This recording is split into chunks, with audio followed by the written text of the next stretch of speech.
Ignition sequence start. 6, 5, 4, 3, 2, 1. We have a liftoff.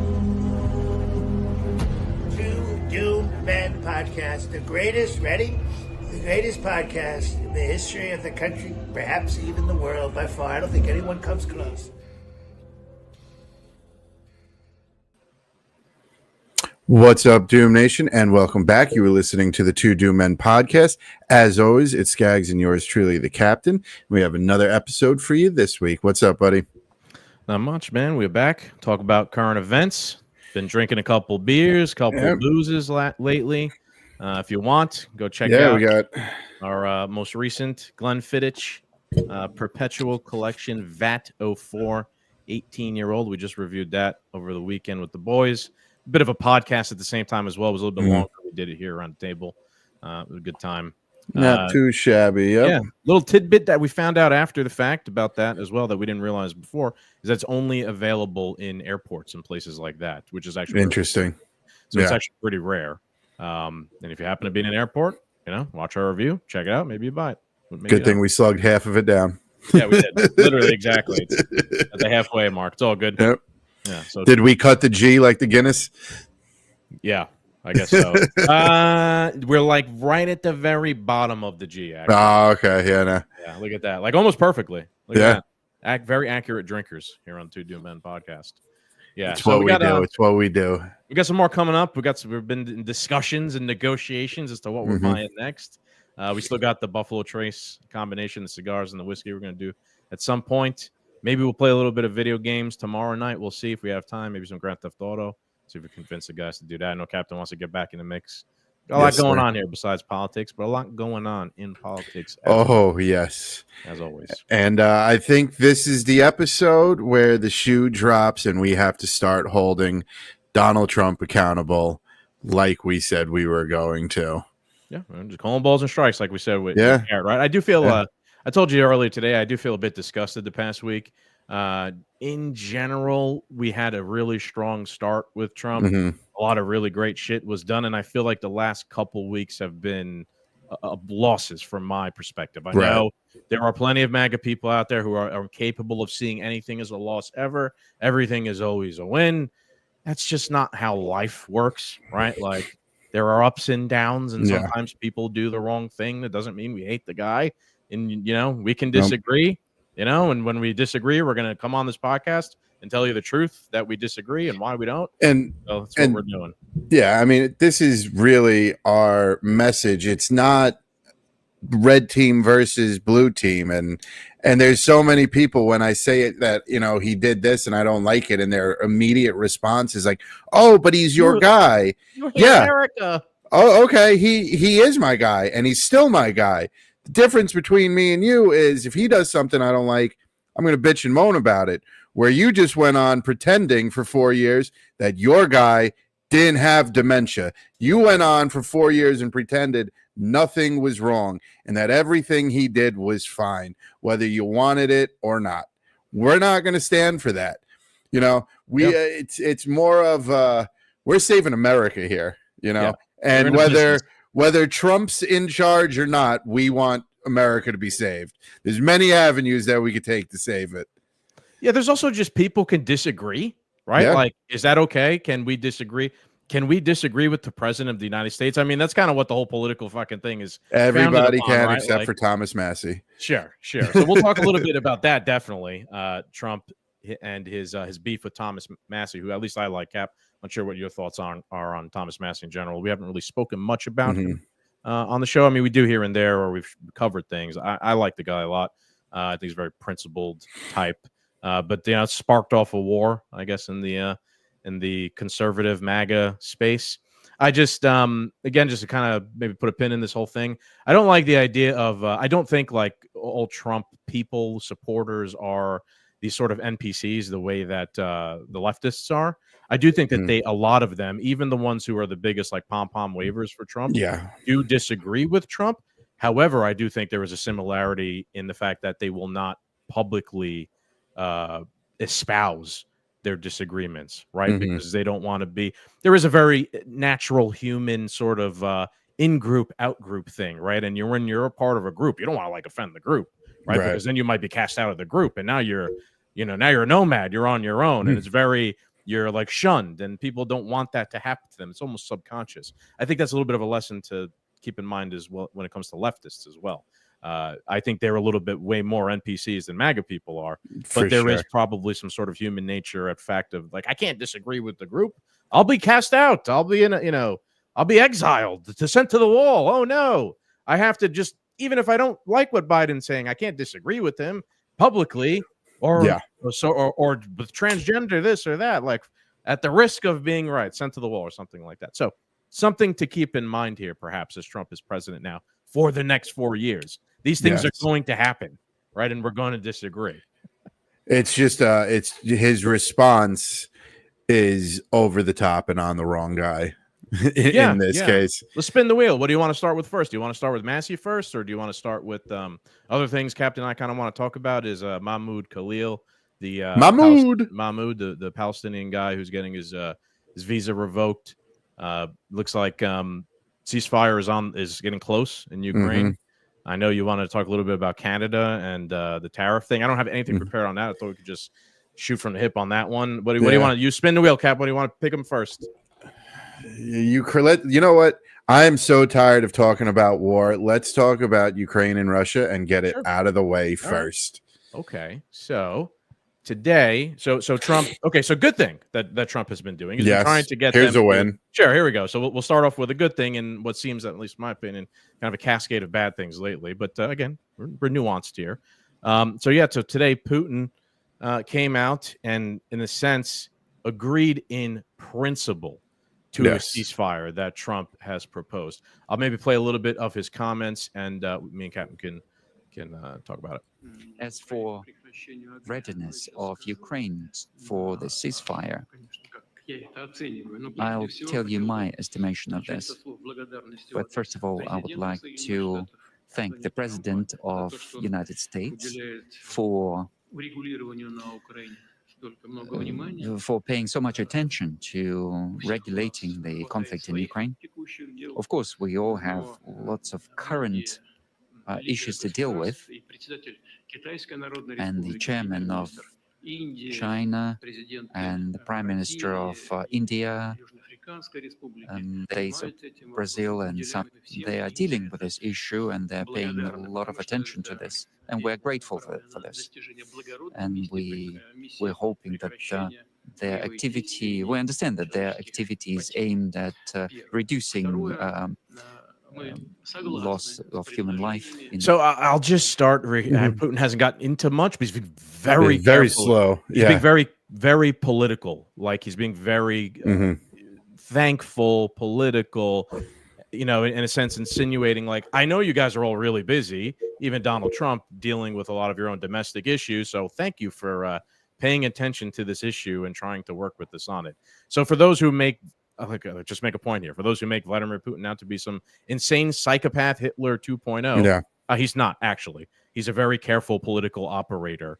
And that's all nonsense that he's being made out to be some monstrous psychopath who acts illogically. He actually is very logical and thought out. That doesn't mean he's a good guy.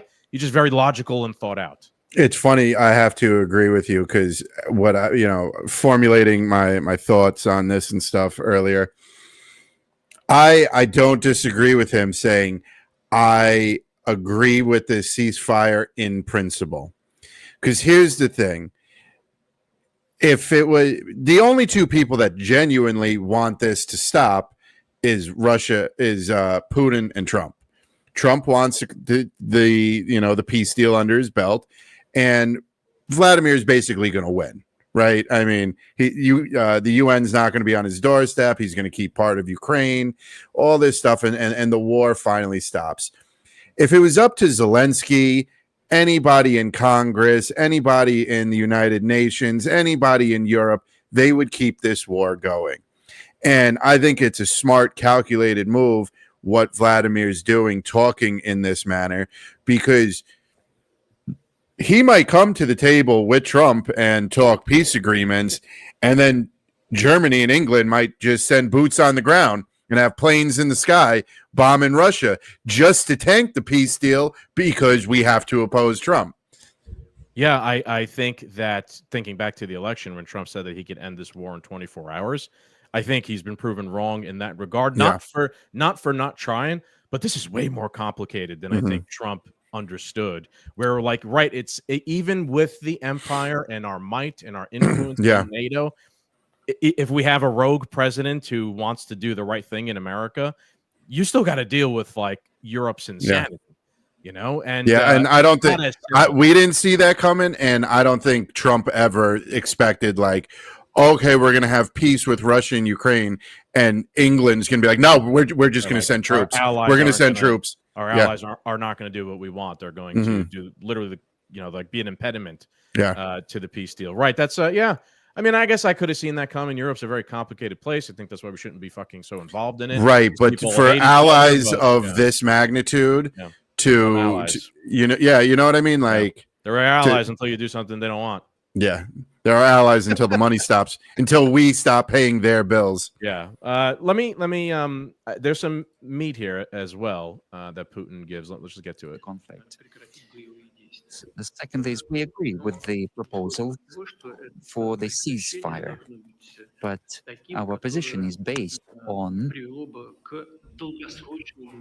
the assumption that the ceasefire would lead to a long-term peace, something that would remove the initial reasons for the crisis.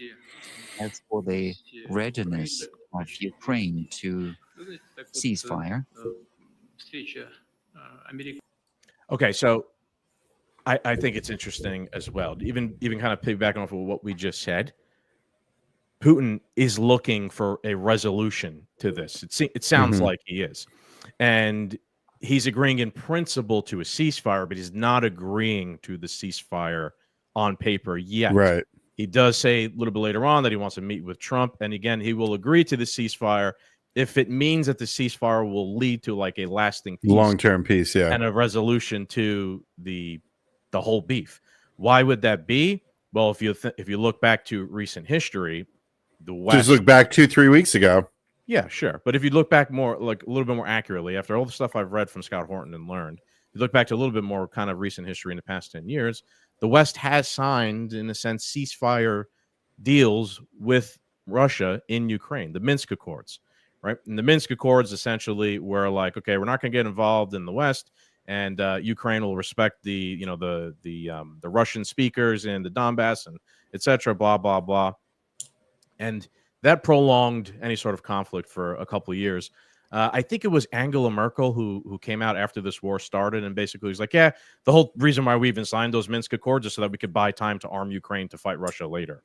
So that's the way that Vladimir Putin is looking at this right now. Like, are they just going to agree to a ceasefire so that they could give Ukraine like a respite and then get the minerals out of Ukraine and then start the war again? Start rebuilding the Ukrainian army after we just smash them down to nothing, give them a couple years to rearm, rebuild, build Ukraine back up. Then they're going to, start again like this internal civil conflict. And we're back where we started. That's ironically almost kind of the same argument that the Ukrainians are making, that like, if we agree to a ceasefire now, Putin will come back later. That's actually literally the exact same thing that Vladimir Putin is saying. However, I think there's a little bit more precedent because we've had Western leaders literally say this exact thing before in the past. So how do we actually get to a peace here? You have to actually ensure that that's not going to happen again. Yeah. That's going to be interesting to see how that plays out and what it looks like. And how do we reach peace here?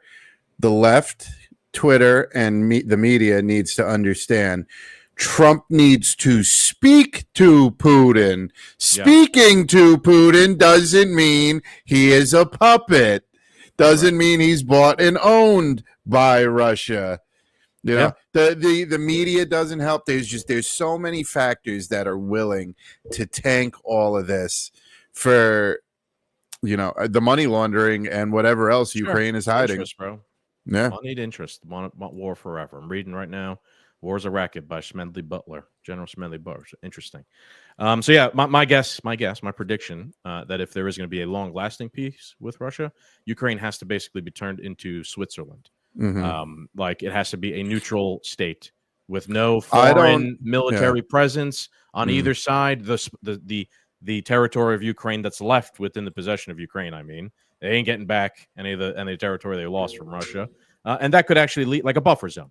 Like that is the DMZ between North and South Korea. Ukraine is the DMZ between NATO and Russia. There's some space in between where no one goes, and because of that, everyone feels a little bit more secure.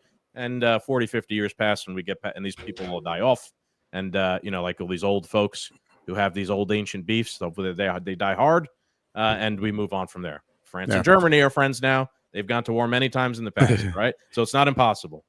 I don't think it's going to be possible for Ukraine to be that buffer zone, as you say, if we sign that mineral contract. Oh, no, I agree. Yeah. I hope we don't get involved in that. Because we'll be there forever.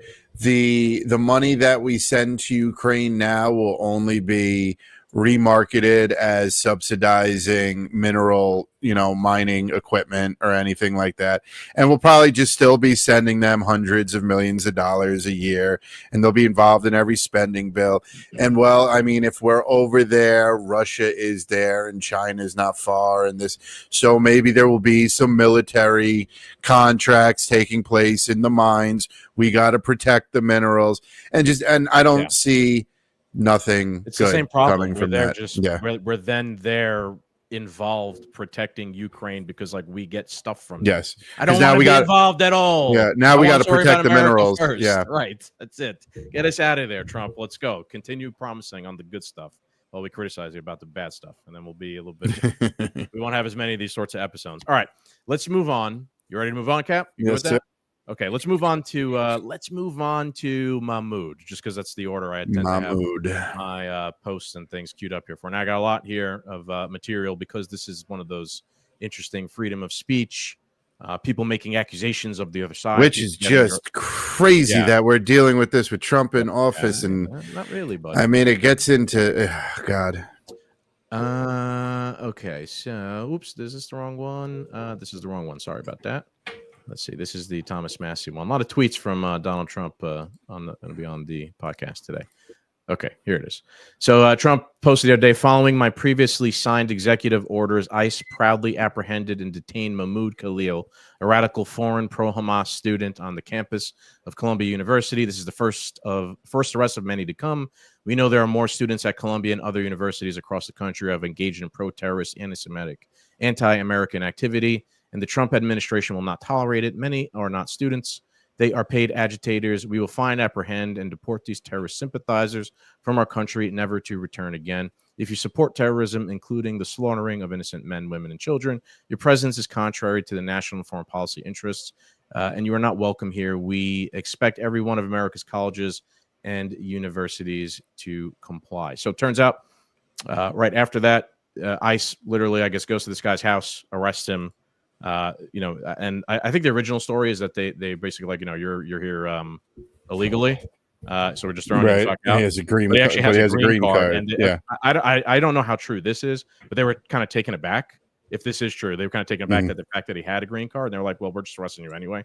And they sorted all of this out later. So that's, I don't know. It just, from the get-go, it kind of stunk. Yeah. I have way more to show, but what are your kind of first What a complicated situation.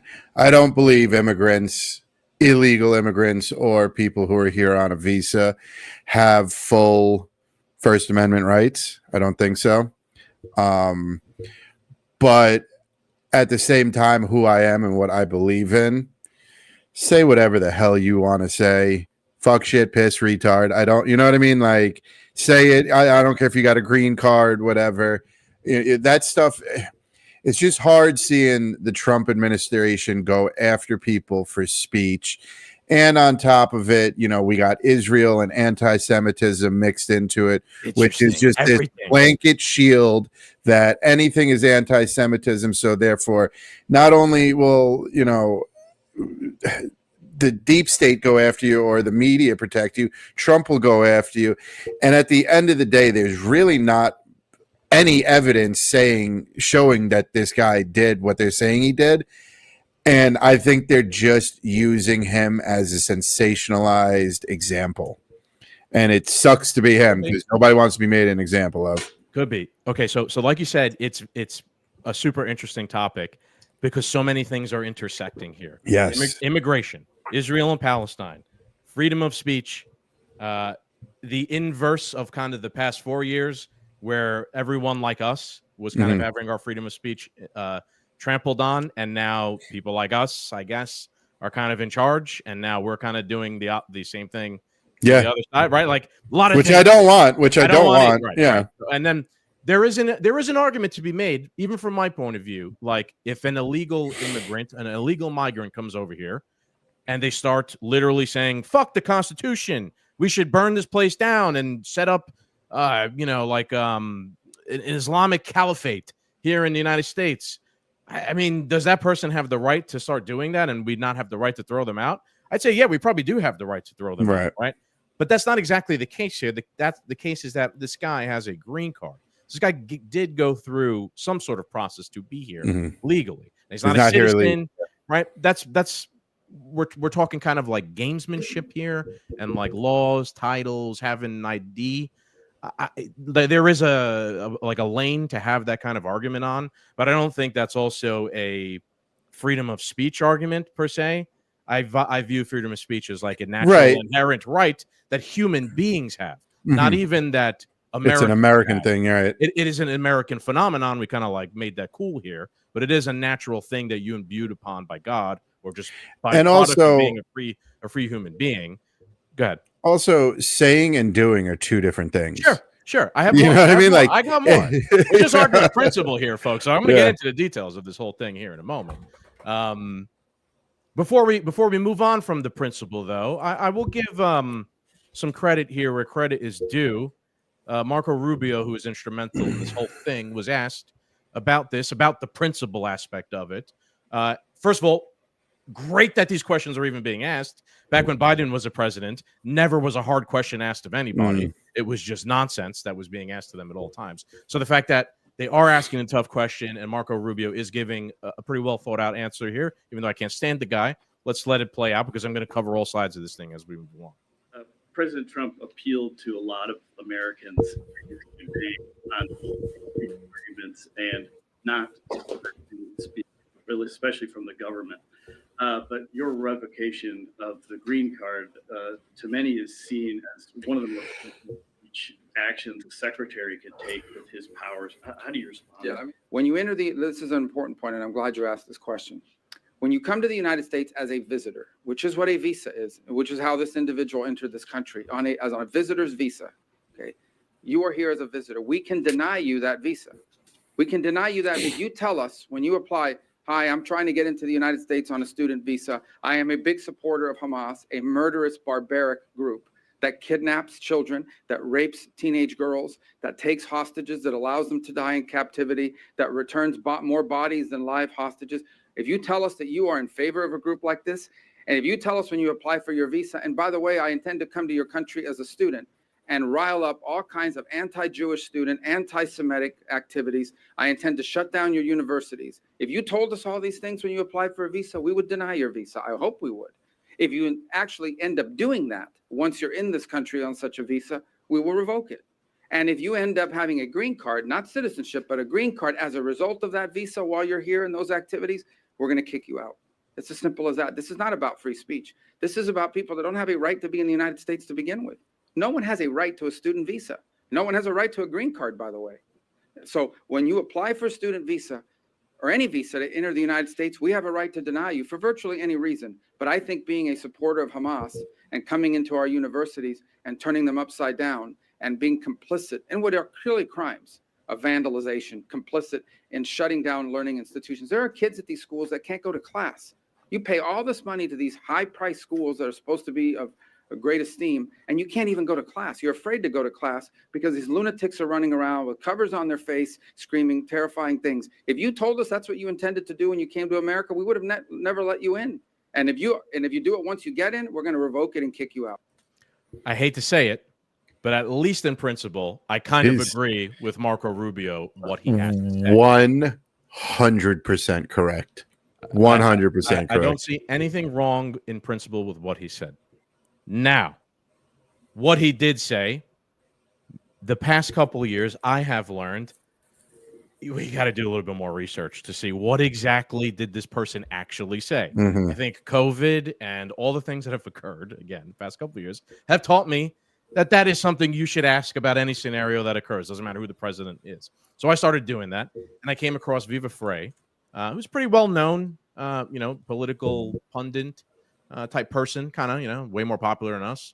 And he basically posted, does anyone have any actual proof that this Mahmoud Khalil guy said anything that was pro-Hamas, or that he supported Hamas, or that he committed a crime, like a violent crime or anything like that?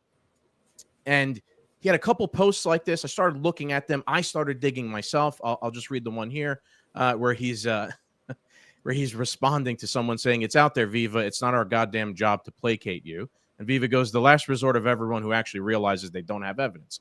I looked all day. I haven't found one goddamn thing. One damn thing." Khalil said, posted a video of him even saying something that could be construed as a threat to national security, let alone actual criminal activities to substantiate any of the accusations against him. Just show me one piece of evidence upon which your opinion is based. This is a sincere question. Now, Viva Frei did this all day yesterday. I was looking as well through his replies. I was looking elsewhere. I was trying to dig to find the video of this guy saying, "I support Hamas. I think we should eradicate Israelis," and all this stuff. No, YouTube, that's not what I'm saying. I'm just speaking, paraphrasing a hypothetical situation. I could not find literally any evidence myself. Now, to be fair, that doesn't mean that he hasn't actually said those things, or that he isn't being that he didn't commit acts of vandalism or anything like that, right? There was no publicly available evidence I could find anywhere, or other people brought forward on Viva Frei's posts. That is very suspicious to me, right? I did see a video, let's see, of him talking about, do I have it queued up here anymore? I might not. I don't. I saw a video of him talking at the Columbia campus protests. It was very milquetoast. It wasn't violent. It was, basically like, hey, look, I'm here to support, the Palestinian people and their struggle, and I think what's happening is wrong, blah, blah, blah. That was the only evidence I could find of anything, but he's not saying I'm a Hamas supporter, right? I've heard a lot of people talk about this. I've read you shared a few things, and I read through some of the comments, and nobody. Yeah, this is the overall general problem I have with this, because this poor bastard is simply just being made an example of, and technically he really didn't do anything wrong. Yeah, I can't find it, right? So Look, if you Scagz and I here, on this podcast, if you're innocent, you're innocent. But I mean, like, if Trump's found guilty of something, then so be it. Put him in cuffs. You know what I mean? Like, justice where justice is due. But if it's not due, just because you support Hamas or you're against Israel or you might be against something that we're pro, it doesn't mean you just get the kitchen sink thrown at you. Yeah, I agree. Okay, so I continued digging, and the only interesting retort to Viva Frey's challenge was someone who posted kind of like the text of the law, and they were like, you see, the thing is that, like, you don't have to actually say any of these things yourself.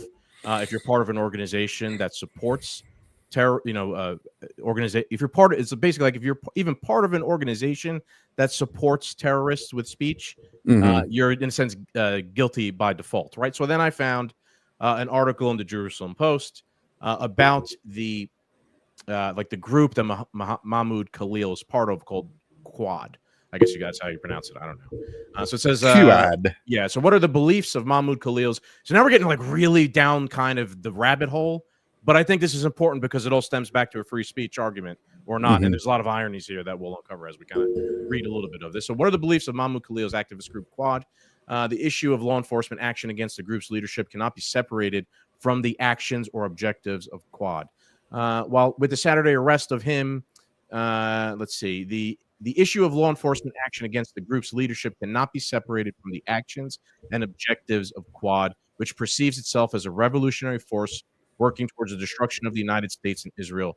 The means to achieve this are not just through vandalism, civil unrest, which Quad directly employs, as the group also supports terrorism at home and in the Middle East, praising the October 7th massacre as a pinnacle of revolutionary action. Quad, a coalition of far-left and anti-Israel student activist organizations, led many of the post-October 7th protest actions at Columbia University. Let's see. I'm going to skip down a little bit. The revolutionary ideology that motivates Quad seeks more than these immediate objectives, in the same way that new demands have arisen by activist groups once their calls for ceasefire are met. The group sees the United States as an empire with their fight within the belly of the beast, inextricably connected to the fight of Hamas and other terrorist organizations. I know, worth noting that the United States kind of is an empire, right? Like, I don't necessarily in principle disagree with that. I would disagree with, let's use violent action against innocent people within the United States who have nothing to do with the United States being an empire, right? And they also said to take it on from within the belly of the beast, right? Like, I just if you're part of an organization, right, and you come here, you're a target. You got a target on your back. I'll leave one more paragraph here. Quad, like most anti-Israel organizations, sees the entity of Israel as an illegitimate project, not limiting their designs to the Green Line. In an October Instagram post, it described 76 years of Nakba, an Israeli state illegitimacy, further explaining in an October 17th article that the October 7th massacre, commemorating the October 7th massacre, that would not stop demonstrating until Zionism ends. Colonial projects all die and Zionism will not be saved, reads the article. Okay, so there's some credence to the fact that this isn't necessarily like a nice, happy-go-lucky, peace, love, and hugs anti-war organization, that this is a pretty militant, terroristic, like militant anti-Israel group. I have not seen any evidence that they are literally directly tied to Hamas. It's a group that says some questionably mean things about Israel and etc. However, again, I couldn't find a single fucking thing from Mahmoud. I can't remember his last name now. Mahmoud, we'll just call him Mahmoud. Actually, Trump called him Shalom Mahmoud in that post. Espousing any of the stuff that the organization allegedly attends to espouse.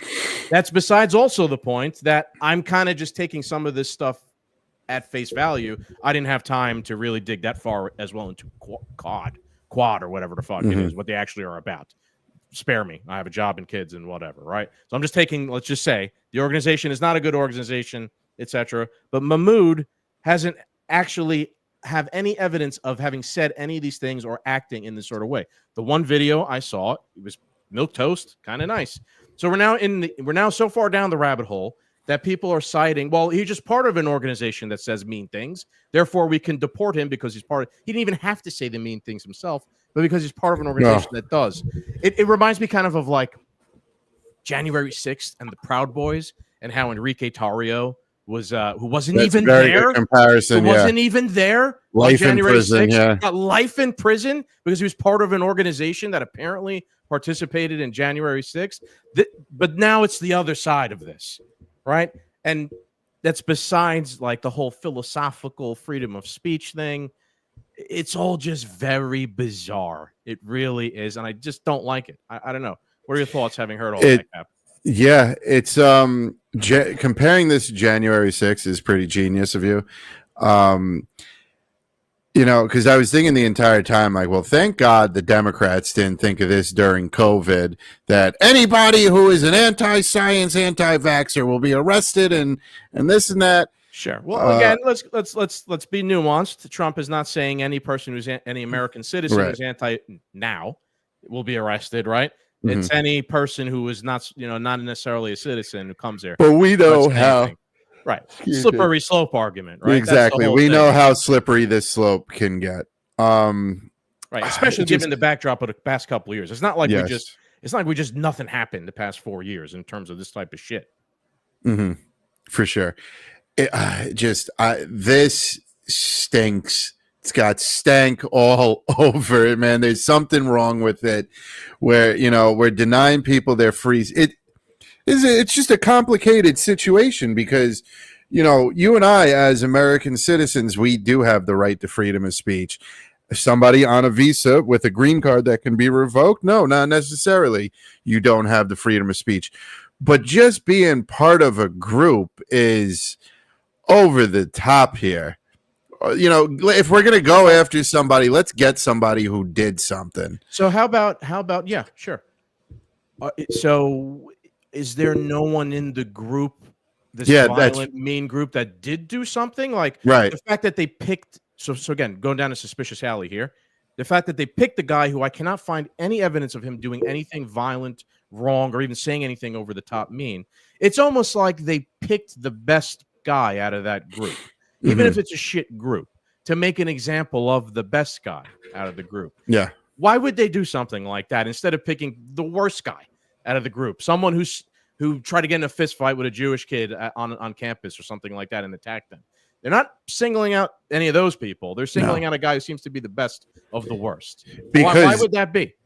Well, what I'm thinking of is if you get rid of the good guys, you set an example, you set a tone that anybody could be taken down, but you leave the bad ones out there. One of your guys goes down. Now the bad ones are mad.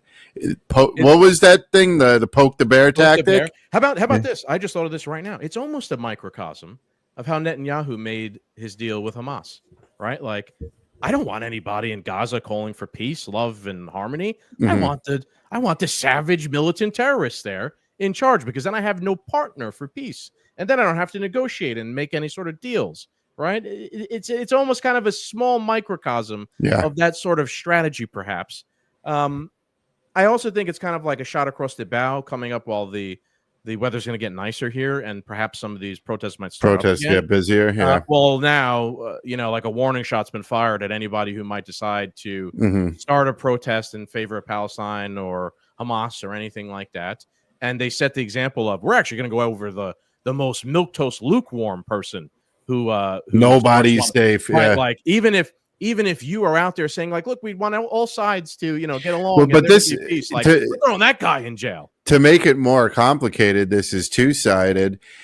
They go after the milquetoast guy. You're quickly going to radicalize other milquetoast people. Yeah, you know what I mean? You're also going to I'm gonna be honest here. You're also going to cause more anti-Semitism. Yeah, you're going to cause anger. Yeah. Yes. Yeah, people are going to be like, "This is fucking bullshit. This is the JOOS. He didn't even all this. Yeah, right? He didn't even do anything. It's going to feed into that whole argument, which we don't agree with here on the Two Doom Men podcast. Right? Our beef is with politics and governments and things like that. So, a lot going on here. Very interesting. I don't like it. I really don't. I think this is such a. And go ahead. I got some more takes to show. Just to No, just go into them. It's more of the Okay. same. It's just so in depth and so confusing and complicated. I gave her some credit a couple episodes. Hold on, I do have a question. So he is locked up right now, right? He's locked up, and he's going through the process. Yeah. So what's next? A trial? He gets, walks the plank off the coast of New Jersey or something. They catapult him back to wherever he came from. It's gonna be a big legal battle, I'm sure. I gotta be honest with you. I don't know. I think he's Palestinian. What are they gonna do? Send him back to Gaza? Right? Like drop him in like an ODST into the war zone? Why not? Why not? I don't know. But I don't know. I saw some ironic takes. These were pretty heinous. I gave her credit a couple episodes ago when we were talking about the Epstein stuff. Laura Loomer had some pretty objective, nuanced takes, but I saw these and I couldn't not point them out. She said Mahmoud Khalil's unborn child is the poster child for why birthright citizenship needs to be banned. Mahmoud Khalil may be deported, but his child may be a U.S. citizen if it's born on U.S. soil. Sadly, his wife is 8 months pregnant, which is unfortunate since the child will grow up to be a terrorist sympathizer too. Because you radicalized him. Why won't they release the name of Mahmoud Khalil's wife? We need to find out who she is. I bet she's even more radical than he is. She doesn't want to be named, which means she has something to hide.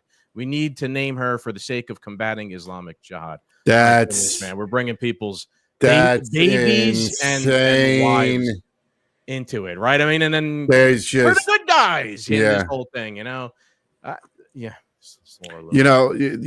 You live long enough to become what you hate. You live long enough to become the villain.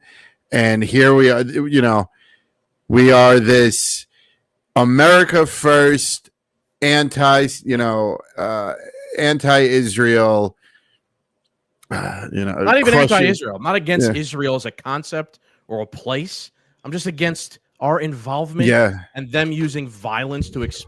Well, no, I'm saying these politicians, they fought the left for so long, going after anti-vaxxers and science deniers and Putin sympathizers and whatever the thing was. They went after them, and they could not leave no stone unturned. And now here we are, some guy's wife, now the shoe's on the other foot. So what do we do? Let's name.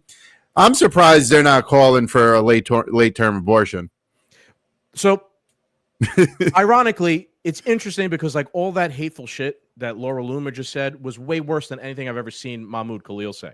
Yeah, he's the one going to prison and going to be deported. Let's dox his wife because she's more extreme. Right. Now, Laura Loomer has every right to freedom of speech. She is an American citizen. I'm not saying she should be thrown in prison or deported. I know some people will probably say that she should be deported to Israel as a Zionist or something like that. That's not what I'm saying. She has every right to say crazy shit.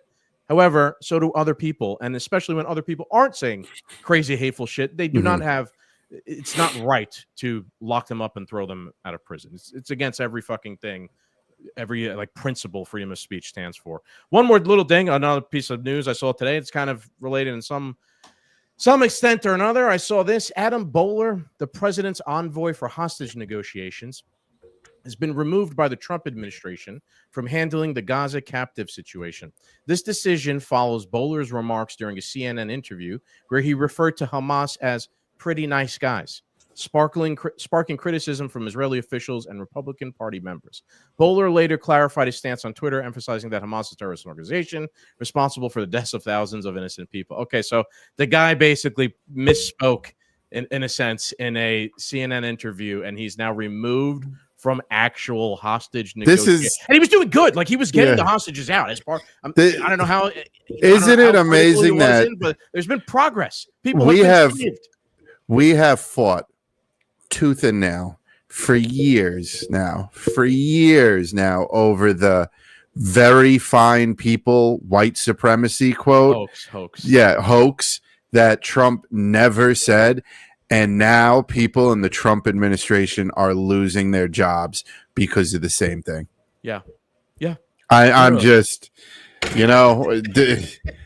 you said you were disgusted this week. It is. Now I'm disgusted. Even in that one, I don't know, man, when you're in negotiations, doesn't Trump is like being complimentary of Putin all the time. Yeah. Are we going to remove Trump now from negotiations with Russia? You know, come on now. You know, it's like the left is still in charge. Yeah, in a certain extent. Yeah. All right, so let's get on to the next annoying thing of the night, right? Yeah. Or do you want to do Canada real quick? Or let's talk Canada. What do you think? Yes. That's been funny. First and foremost, I did not know Ontario provided a small amount of electricity for Americans. I would really like to know whose decision that was. I can understand why, because I'm sure whatever little bumblefuck town that gets its electricity from Canada, it's just easier to ship it from the north. Yeah. But Canada needs to take a wild step back. They have been fighting absolute tooth and nail. But like, I just feel like every other week, like Trudeau or one of these other, you know, what are they called? He's the prime minister. Yeah. But what's the guy from Ontario called? You know, like their governor, you know. I don't, like it's got a name. I don't, like premier. The premier of, you know, the territory of Saskatchewan or Ontario. Yeah. They suited up at the beginning of this week. We're going to have a trade war with America. Did you just listen to the words that came out of your mouth? You're gonna lose. We get what, 1% of your goods? You know what I'm saying? Like, I think we make up 1/3 of their economy, and they make up like 1/27 of our economy. Yeah. So, like, do I have to explain bigger numbers and smaller numbers to you? Like, yeah, maybe do it out of 100. I don't know, but you know what I'm saying? Like, just the balls on these people. But it's not the first time, like, people have stood to Trump in the past. January, February, 2 months that he's been in office. We saw it with Brazil or whatever when Mexico and stuff. These people talk this big game, and not even a full week later, they're like, "We're sorry. We're sorry." Oh, just stop. You're gonna get bought if you don't stop. You're gonna become American if you don't stop, Canada. I'm not convinced a country that removes products off the shelves that they already paid for. Yeah. Because they're mad at mean words from the country that sold it to them is going to win a trade war. Yeah. If you can't do basic business, or like you already bought and paid for the American booze, like you've seen those videos of them removing like American whiskey off the shelves, that's already there. Your liquor stores bought it and paid for it, and now you're what? Like taking it off the shelves? You're not. I'm gonna take a loss. That'll show you, Donald Trump. Yeah, good luck with that. Like that's gonna put you in an even more precarious position. Well, you'll then have to capitulate even more to whatever. Zero leverage. Right. Zero leverage. I'm gonna burn up my leverage. That'll show you, America. We're gonna turn off one town's electricity and anger the empire. Okay. No, Canadians not very bright. I remember many years ago I went to go see a Blue Jays game in Toronto, and I was reading a Canadian newspaper just to get an idea of like what they think about what goes on. This is like a long time ago. This is like 2012, 13 maybe. And I remember reading some of the politics thing, and there is like a very much so always has been a vibe of like that's a very powerful country down there. We want to be very careful as not to make them come up here and boss us around because we can't really stop them. So like, how do we play nice with our strong neighbor to the south? Like that's a very I think Trump is fucking just trolling that. Yeah. That mentality, he's just trolling this shit. Somebody causing paranoia, hysteria, Yeah. which will then turn into them capitulating to draw up a better trade deal with us, where like you know, something like that. So somebody had asked me like why Canada is such like a target, and I was like, at the core of things, what we hope Trump is doing is destroying a global cabal that has had a stronghold on us for God knows how many hundreds of years or whatever. And let's be real, Canada is ran by the World Economic Forum. You know, it's a globalist. It's one of the many arms of globalism, and they're right next to us. They're right above us. So I think that's part of the reason why Canada is such a target right now, and they are just flailing and failing constantly. maybe so saying maybe not so much. It is probably about trade, but maybe not so much just about trade, but a way to kind of muscle that whole deep state apparatus out of Canada. Yeah, and yes, they are like strategically, they are a very important country because they are literally right next to us. Right, we want. Just like Russia doesn't. Exactly. Just like Russia doesn't want a hostile nation right on its border doing the bidding of some foreign organization and entity. Yeah. So does America. Yeah, we don't want a globalist organization right in our attic. Correct. Right. Yeah. Isn't that ironic?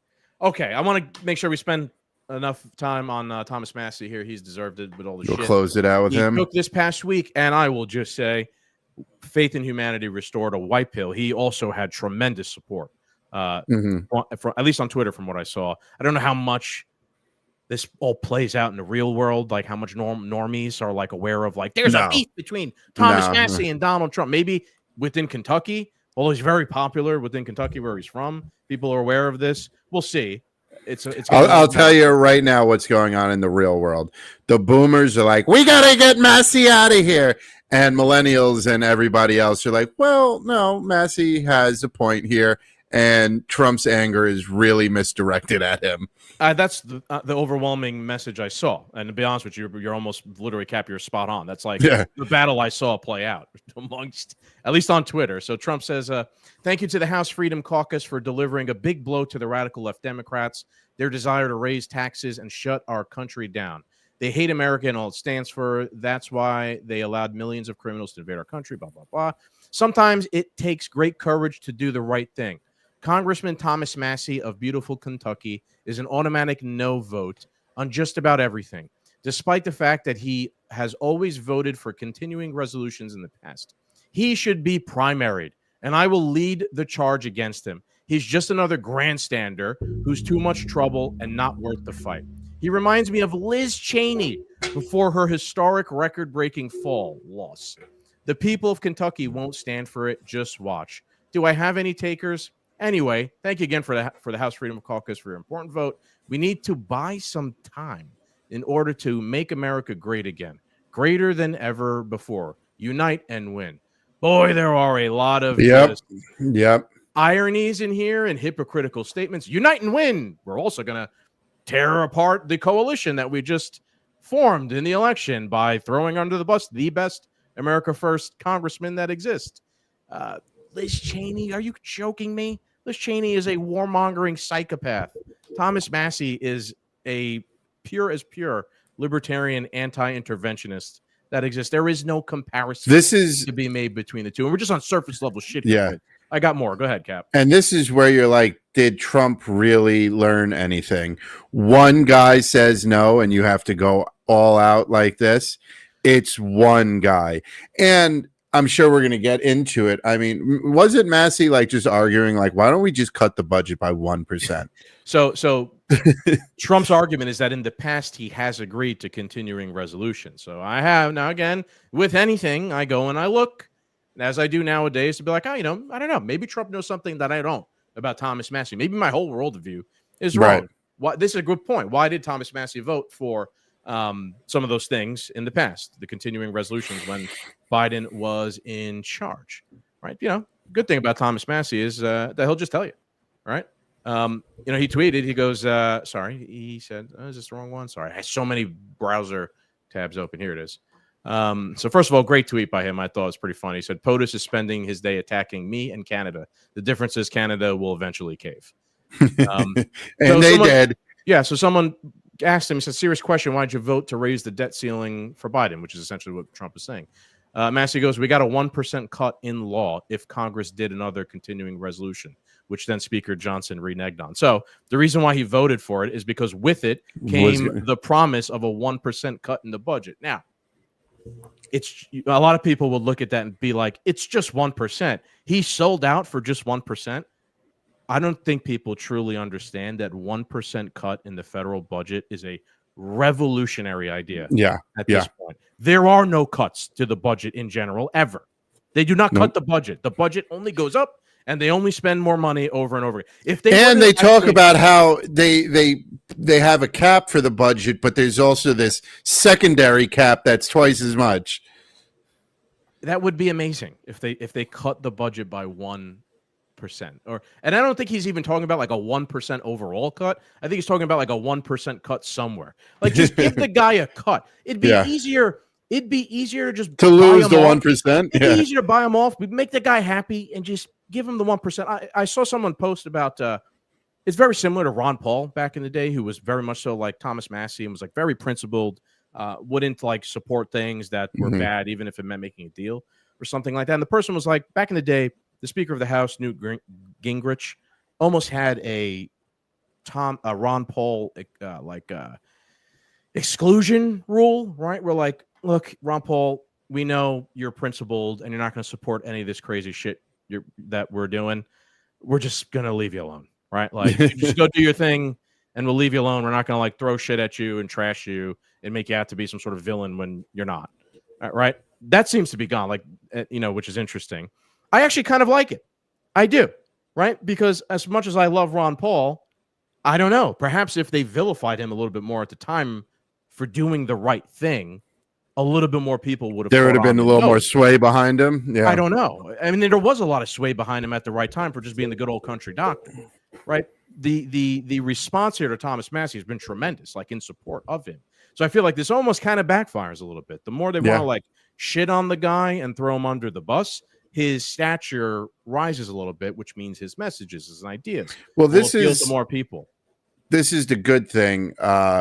If you ever wondered, like, are people waking up? Yes, they are waking up, and they're reading into things and they're looking into things. And the leader of the free world can't just say he's the bad guy anymore. He could say this is the bad guy, but then we're all going to go look and do what you did and what everybody else did on Twitter and find out, well, wait a minute. It's not exactly the bad guy. So, we voted for you to cut spending, and here's your bill increasing spending, and you're mad at the one guy on your team who wants to cut spending. Right, and you want to primary him, right? Like, I'm not against what misplaced anger. It's so ridiculous. I'm not against the concept of primarying bad congressmen, right? Like, that's exactly what we should be doing. And if your point is that, well, we can't get any cuts done and we can't pass good budgets because there are so many bad people in Congress that we just kind of have to play nice with them for now, but then later we'll fix the whole thing. Well, then shouldn't we be primarying the people who suck, not the people who are good? Wouldn't that be that would be the bold move to make, right? Ironically, I know Trump was talking about how like this is a bold, great thing we did. Well, actually, no, it's kind of like the pussy shit to do. It's we're kicking the can down the road. Of course, it's just not the right time for budget cuts. It's never the right time. It's never going to be the right time. So, but this is just old school egotistical Trump. Somebody stood up against him, so now he has to obliterate them. And it's not at the cost of making him look bad when he is at his absolute height. Right. It's like an unforced error by Trump. Like this does make him look bad too. He's built a coalition. Now a lot of the coalition's pissed off. Right now, while he has momentum, right now, you won. You have the mandate. You have the coalition. You were doing things that people liked. Now you threw like a fucking Molotov cocktail into the coalition. What, in favor of the rhinos in Congress? Because you don't want to have to fight with them now. When the fuck are you going to fight with them? I swear to God, like the argument, which I could maybe play again. I try and look at all sides. I can maybe play this real quick. Dan Bongino had a good level-headed take on the whole thing, which I appreciate. Wasn't shit talking or anything like that. This guy's about to go and soon, I think on the 17th, to be deputy director of the FBI. So this guy knows what he's talking about to some extent or another. This was his take on it, and I'll piggyback off that. But he's definitely wrong on this one. And that's why I don't agree. And I have defended Congressman Massie in the past. Just go back and watch the shows. I don't get emotional about these things. He has been amazing on the January 6th pipe bomber case. Incredible. He is wrong here. I'm sorry, he's wrong. He doesn't have a tactical plan to cut spending. I just gave it to you. Get rid of this CR, deal with it for 3 more months, move on to reconciliation, and fight the fight there where you actually have the numbers. Does that make sense? Anybody disagree? If you think that I'm a toolbox and a jerk right now. Okay, so I appreciate that he has a level-headed take, like I said before. But I disagree with you. You don't just have the numbers later. Nothing changes. He's arguing that in September, like, just vote for this one. Come September, we could redo the budget completely. Fresh. But then we're just going to kick it down the road in September. But why September? September is arbitrary. It's not like there's a midterm election before then, and then a whole bunch of these shitty Republicans are going to lose their seats, and then you have a whole bunch of Thomas Massies, and then you could pass a good budget. It's the same people are going to be in the same place, causing the same obstruction and problem. So to me, it sounds like they have no fucking intention whatsoever of cutting the budget or locking in the reforms that the Doge stuff has made, right? Because you could cut spending on things that money was already allocated for, which Elon Musk has had. But then the budget comes up and the things get refunded again. And you start over. which I also heard we're refunding USAID again. Right? Why do we want to do that? Now again, this is why I hate the Q shit, because it's a cope and it's always an out or an excuse. Trust the plan. We need to buy more time. Tomorrow, something will happen that will be better, and you don't understand. That's why you just have to deal with this thing now that sucks, because tomorrow everything's going to work out. So I am fucking vowing I am not going to forget this. Come September, we are going to commit an entire episode to whatever happens around the budget fight. Right. And if it'll be interesting no matter what happens. If I'm wrong and I eat crow, I hope so. I got to be honest with you. I hope I eat crow on the whole thing. And I hope they pass. We're going to put money that you're probably not. They pass a great budget where it's tremendously cut down. If that doesn't happen and they come out with another, we can't do it right now. Midterms are coming soon in another year and a half. We don't have time to fight this battle right now. So we have to pass this budget where we increase spending even more. That will be my breaking point with the MAGA coalition completely. That's it. It's over for me at that point. Because then I have you gaslit us and you use coping mechanisms through the Q shit. It's the same political maneuvers while trying to burn the one guy who's telling the absolute truth in Congress about everything. And he's never playing any of these games where he gaslights you or lies to you about anything. He's not just going to tell the truth about everything. I don't know. I think that's a very valuable thing to have. And to want to get rid of that is fucking preposterous, in my opinion. It is. The anger is misplaced. This doesn't even need to be a story. Massie doesn't need to be primaried. You still had the votes to get what you want. The Senate's now got to pass it, right? So that's a whole nother thing. But now the Democrats, actually, real quick, I'll mention, as I was just watching this whole thing play out before we started recording, Massie put out a whole video about this, and he's like, it's a fake bullshit fight.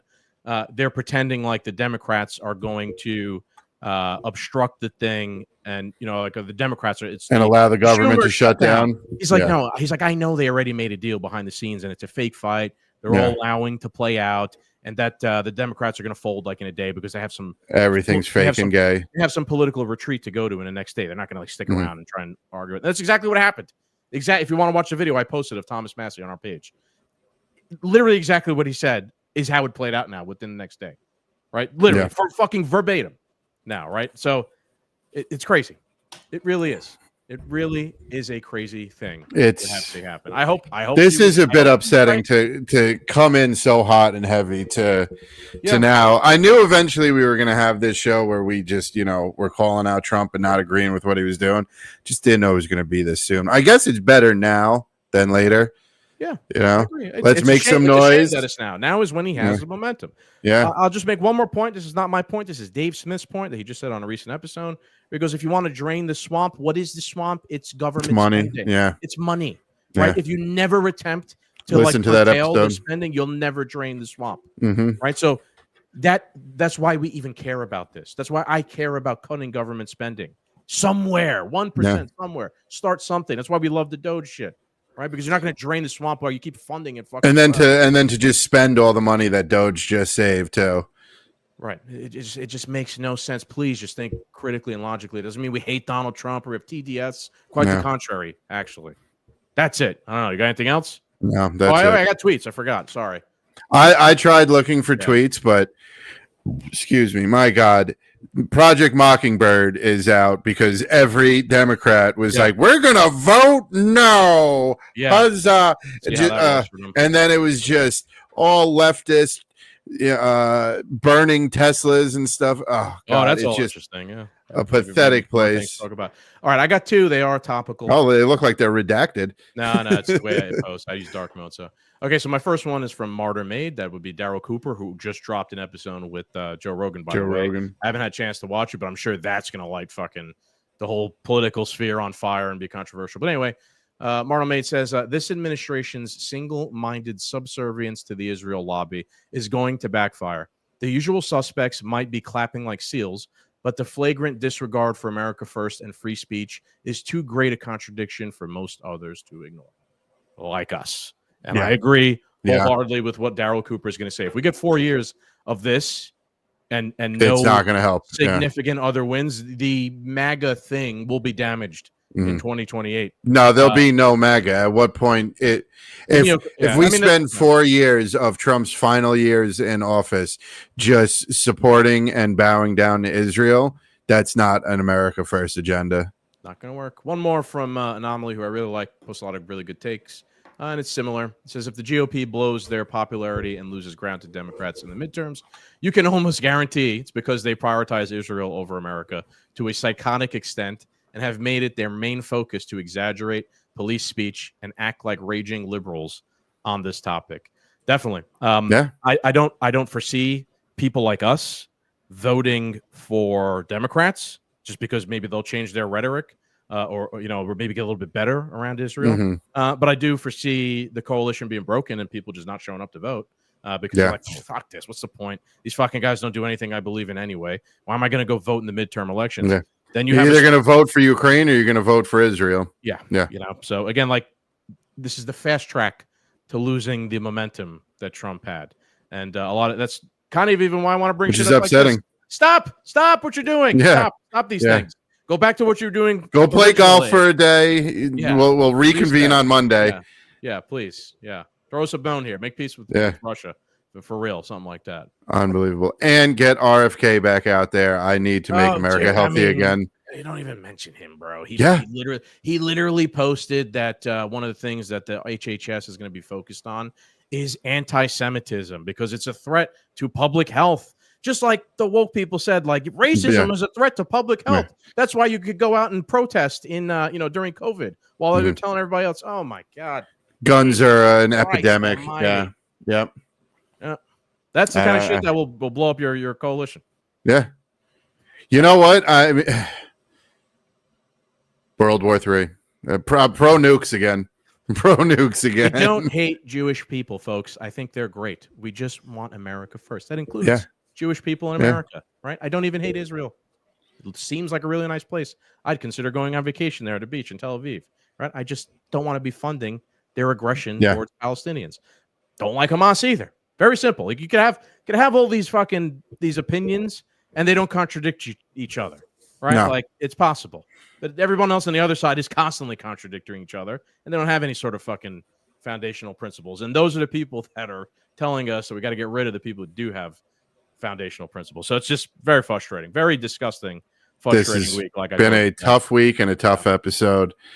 It was a good one. I thought we did a good job. Yeah, no, I think we did too. It's just, we don't have good news to take a moment to pat ourselves on the back. Good job, Cap. Yeah. Yes, sir. Thank you. And also for you, please, Doom Nation, go check out the Glenn Fittich 18-year review because we have a new entrance that we created on the fly while drinking the 18-year. And it might be a little low budget, but it is Academy Award-winning gold. Absolute gold. Through and through. Yeah. And just to give you, again, real quick, one more second here. Like, that was done after the review last week. So this is like a behind-the-scenes thing. It was literally like 5 or 6 of us drunk, stoned, smoking cigars, singing the Friends song. Yeah. Like with multiple takes because we're not experts at this sort of shit. So go and check it out. And we had to work out how to record music. Yeah, it was a little bit of inside humor in there as well. Maybe you won't appreciate it, but it was something to behold. Thank you for pointing that out, Captain. Yeah, you Thanks did for- a great job, and that was mad fun doing that. I think we should just I think we should just start recording music. maybe we'll go into that business instead. Yeah, no. In all honesty, thank you to Luch, Mr. B, Danny Mac, the whole crew for putting up with that and enjoying it. That was awesome. It was a good time. Yeah. Yes, sir. Thank you, boys. Doom Nation, thank you guys for tuning in. We will be back next week. We might be back tomorrow. Make sure you watch our Instagram stories. We might be out there playing some GTA live on what do we put on Twitch or stream? Twitch or Kick. All the things. Yeah, Twitch, everything. Facebook, YouTube, Rumble, X. Yeah, we're all over. Okay, very good. And we will be back next week with more current events and hopefully some W's under Trump's belt. We shall see. Maybe there'll be peace with Ukraine and Russia. Maybe Canada will be a state. Who knows? Maybe RFK will do something. Goodbye. Yes. On that note, adios.